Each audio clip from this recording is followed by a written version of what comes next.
नमो नमः। अहमस्मि डॉक्टर शुभेन्दु पाठक, अंशकालिक सहायक प्राचार्य दर्शन, पूर्णिमा राम प्रताप संस्कृत महाविद्यालय बेगनी दरभंगा। प्रियांशु छात्र, इससे पूर्व की कक्षा में हमने आप लोगों को शास्त्रीय तृतीय वर्ष के छात्रों के लिए अनिवार्य प्रथम पत्र में कह रहे थे न्याय दर्शन के संबंध में,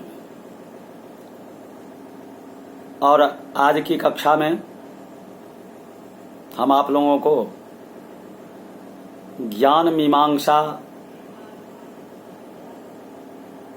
दर्शन के संबंध में, अर्थात न्याय दर्शन में ज्ञान मीमांसा, उसके संबंध में कहने का प्रयास कर रहा हूं। तो प्रियांशु छात्र, भारतीय दर्शनों न्याय दर्शन ही ऐसा प्रमुख दर्शन है जो ज्ञान मीमांसा का तार्किक रूप व्यक्त करता है। तर्क के दो प्रकार हैं,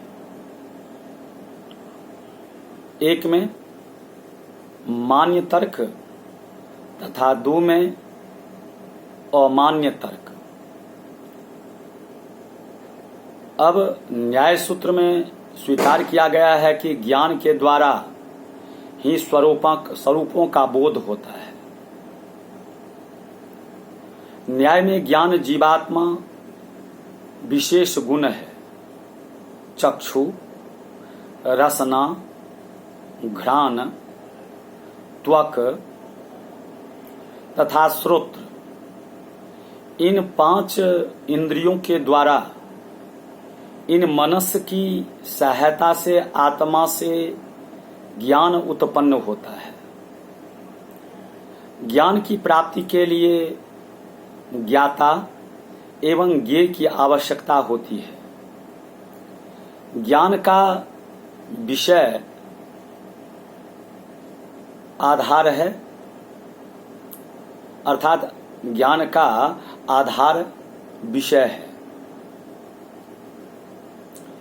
ज्ञाता और ज्ञेय के बिना ज्ञान संभव नहीं है। न्याय सूत्र के अनुसार ज्ञान 2 प्रकार का होता है, स्मरण तथा अनुभव। जो ज्ञान संस्कार मात्र से उत्पन्न होता है उसे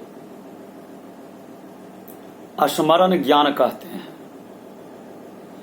स्मृति से भिन्न ज्ञान को अनुभव कहा जाता है। अनुभव ज्ञान भी 2 प्रकार का होता है, यथार्थ ज्ञान तथा अयथार्थ ज्ञान। यथार्थ ज्ञान को प्रमा भी कहते हैं और अयथार्थ ज्ञान को अप्रमा कहते हैं। जो वस्तु जिस रूप में है उसे उसी रूप में समझना, जानना यथार्थ ज्ञान या प्रमा है। जो वस्तु जिस रूप में है उसे उस रूप में न समझकर विपरीत समझना अयथार्थ ज्ञान है, अप्रमा। उदाहरण स्वरूप रज्जु को सर्प समझना अप्रमा है। अब ज्ञान मीमांसा के अंतर्गत न्याय दर्शन के मुताबिक मूल्य मीमांसा। अब मूल्य मीमांसा के संबंध में ग्रंथकार कहते हैं, न्यायकार कहते हैं भारतीय अध्यात्मवाद मानव स्वभाव में सत्य, रज तथा तम की प्रवृत्तियां स्वीकार करती है और प्रत्येक स्तर पर तम से रज और रज से सत्य की ओर प्रयास करने का उपदेश देता है। साथ ही अब लिंग साथ ही वह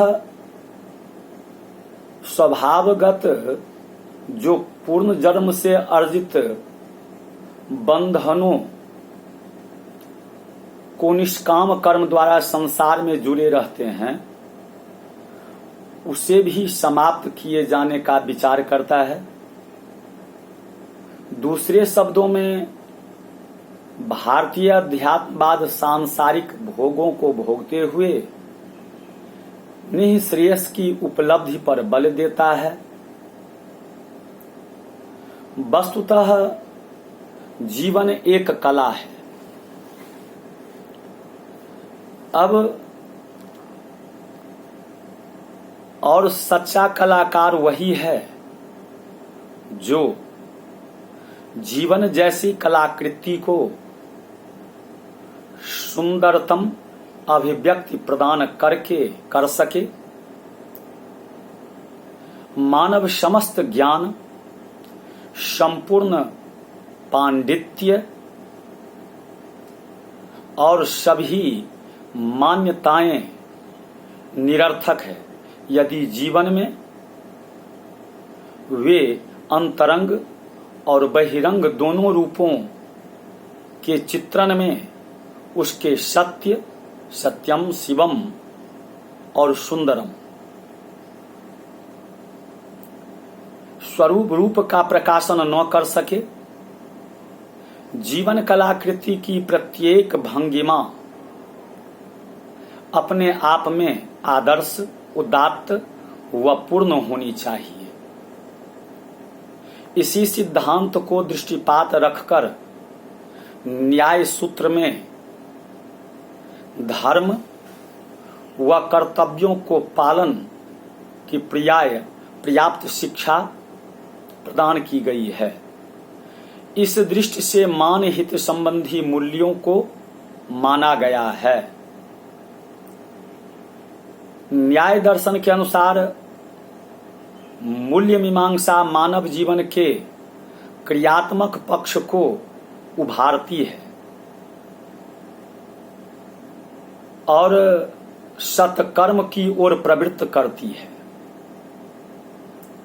न्याय दर्शन की मान्यता है कि अवशिष्ट कर्म फल के भोग के लिए दूसरा शरीर धारण करना पड़ता है। शुभ और अशुभ अर्थात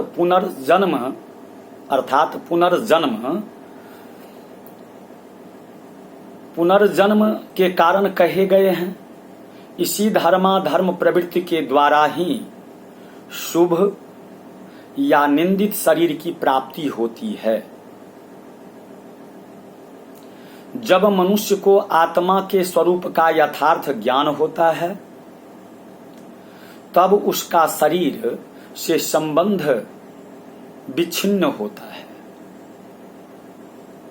और परम पद को प्राप्त करता है। न्याय सूत्र के अनुसार नैतिकता का साधन है साध्य नहीं और इस नैतिकता की सहायता से मोक्ष या पूर्णता की प्राप्ति होती है। तो प्रियांशु छात्र, आज की कक्षा में बस इतना ही। पुनः आगे की कक्षा में हम आप लोगों को न्याय दर्शन का शैक्षणिक महत्व के संबंध में कहने का प्रयास करेंगे। इति